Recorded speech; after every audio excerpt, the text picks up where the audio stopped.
It's the middle of October 2017, and there are a lot of things on my mind that I think are on your minds too.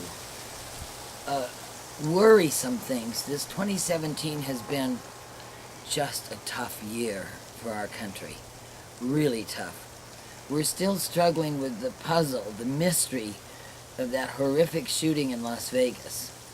We're still reeling with Hurricane Harvey and what that means to the Southwest, and Hurricane Irma, and then Hurricane Maria in Puerto Rico. We're struggling with clashes, deep clashes among our countrymen, and I like to use the term countrymen because we're American citizens. First, last, and always, that's where I'm coming from, and I think when push comes to shove, that's where you're coming from too, you who are viewing this. And so that's what I want to talk about, because I see some changes trying to happen, hopefully some dialogue trying to happen, but I also see a much needed movement in this country where people are beginning to realize we could lose it.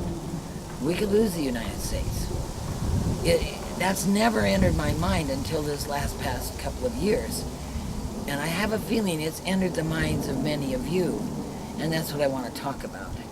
One of the things that gave me great hope was that I visited a museum, little-known museum in Polson, Montana. It's called the Miracle of America Museum. I'd never been there. I'd driven by it many times. Never been there. Stopped in one day, and it was about 3 days after the Las Vegas shooting. And it was during the same time that we're screaming at each other, and we're screaming at the NFL over what our pro players are doing to our flag and our anthem. And I walked into this little Miracle of America museum, and I was dumbstruck. Unlike any museum, your major significant museums across the country, this one captures America, all 250 years. This one captures, as you walk in, you see a display of George Washington kneeling at Valley Forge. And right up next to that is a large picture of the men walking on the moon. That's this country. That is the entrepreneurial spirit. That is the individual inventiveness.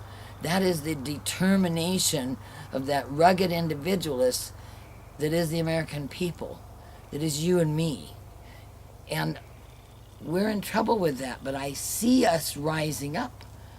I see us pushing back, and I do believe we need to do some more, and I want to talk about why we need to do some more. We're a point of envy on the planet Earth. We're a point of great envy. There's nobody running out of America to go somewhere else, but there are people on all other continents doing everything they can to come here, because whatever we're doing has been essentially right. Not that we haven't done stupid things, not that we haven't hurt each other deeply, not that we haven't grown as a young country by the skin of our knees and barely survived ourselves, but here we are in 2017.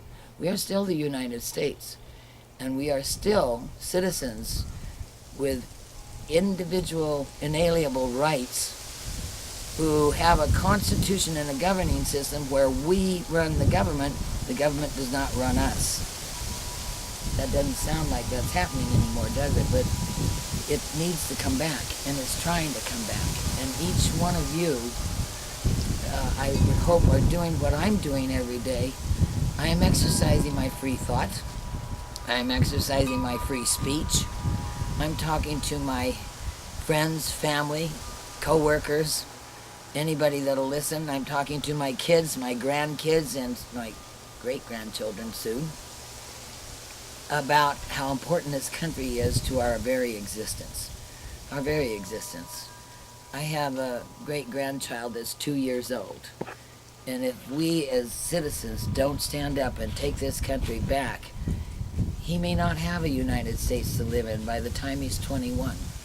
So it's a very important time, this year 2017. And we have the first opportunity in probably 30 years, maybe more, to reverse some of the damage that has been done by those who envy and would destroy this country. Now, who are those people that envy and destroy this country? From the best I can find out, there is a movement within the United Nations. There's a movement within Agenda 2030. There's a movement within the military-industrial complex. There's a globalism push for a one-world order. And all of these entities have the United States as the bullseye, as the target to be taken down. How does this tie in with federal Indian policy? We currently have 567 separate tribal governments. We have about 340 Indian reservations in the lower 48 states. And these are separate sovereigns who have their own separate government, their own separate constitution, and they do not recognize the U.S. Constitution. Their enrolled tribal members are full citizens like you and I, but as they are enrolled in their tribal government, they do not have the Bill of Rights, they do not have free speech, they do not have right of assembly, they do not have the Bill of Rights. They don't even have parental rights. Tribal members do not have parental rights. Congress gave tribal governments full parental rights over every enrollable child 18 and under. And that was necessary because of some background things going on in terms of chronic poverty and addiction and crime on reservations, dysfunctional families, and then there were those issues of Native American children being adopted by non-tribal parents. So lobbyists for these tribes went into Congress wringing their hands and said, our people, we're losing our culture. Our children are being adopted by other families, and our tribal government needs to protect and preserve our lineage and our culture. And lo and behold, Congress gave them the Indian Civil Rights, Children's Welfare, the Indian Children's Welfare Act, Indian Child Welfare Act to be specific, 1978. And when that happened, it had its benefits in that there were dysfunctional families and children in harm's way, and the Indian Child Welfare Act helped that. The Indian Child Welfare also put protections in place for adopting parents and tribal parents so that child custody proceedings would start in a state court and perhaps be transferred to a tribal court, only with the permission of the parents, the tribal parents or non-tribal parents. Would they transfer into a tribal court? That's all changed now, and these cases are starting in tribal court.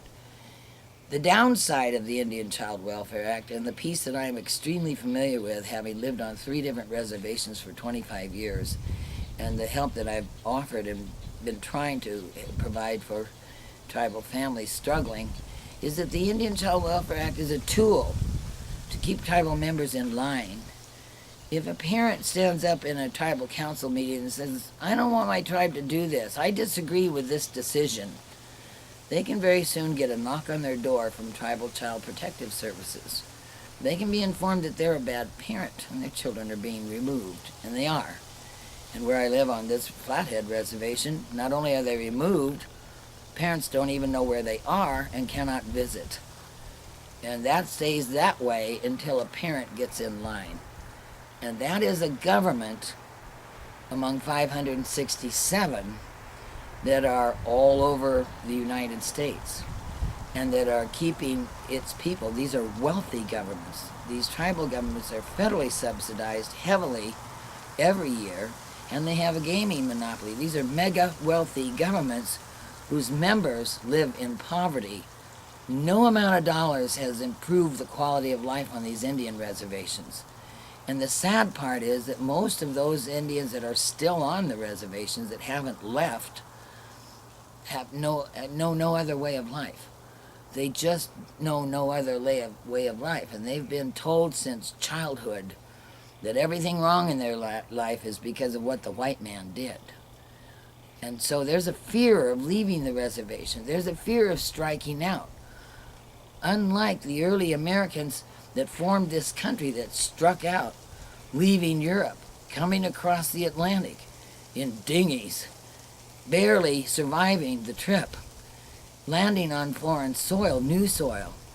Those folks consider their lives in Europe so tyrannical, they were willing to take risks with their very lives to find a new way of life. That history is not among the Native American people.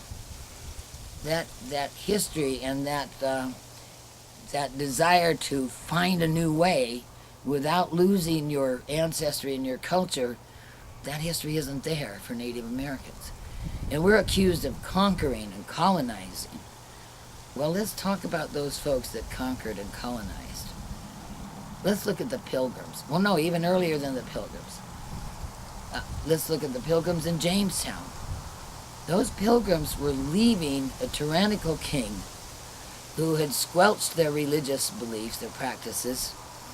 They had nothing, and they made it to this country, this continent.